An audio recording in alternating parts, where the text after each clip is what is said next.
জাতীয় সংসদ নির্বাচনের প্রদত্ত ভোটের শতকরা হার হচ্ছে 59.44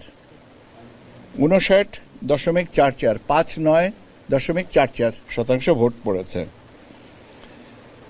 আর গণভোটের কাস্টেড ভোটের সংখ্যা হচ্ছে শতকরা 60.26। এখন আপনার প্রশ্ন হতে পারে যে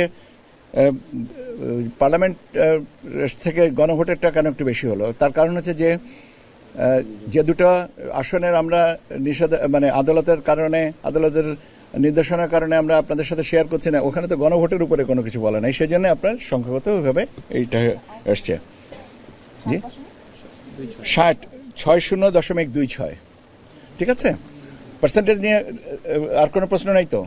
আচ্ছা, এখন আমাদের কাছে প্রাপ্ত যে বার্তা যে আসে সেই অনুযায়ী বাংলাদেশ জাতীয়তাবাদী দল বিএনপি, আমি বলেছি যে আমি 297টা আসনের কথা তথ্য দিচ্ছি, সেখানে 209টা আপনার আসন তারা পেয়েছে প্রাথমিকভাবে আমাদের কাছে যে তথ্য আছে সেই অনুযায়ী।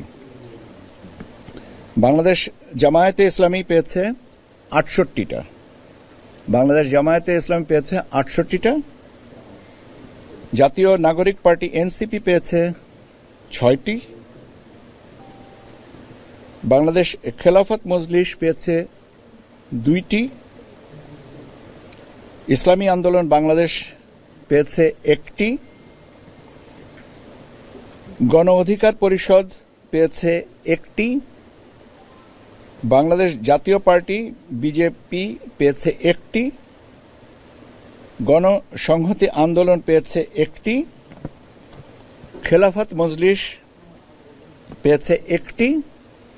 আর 7টা স্বতন্ত্র প্রার্থী আসন পেয়েছেন, বা 7টা আসনে স্বতন্ত্র প্রার্থী আমাদের কাছে ভোটের হিসাবে এগিয়ে আছেন অন্যদের থেকে।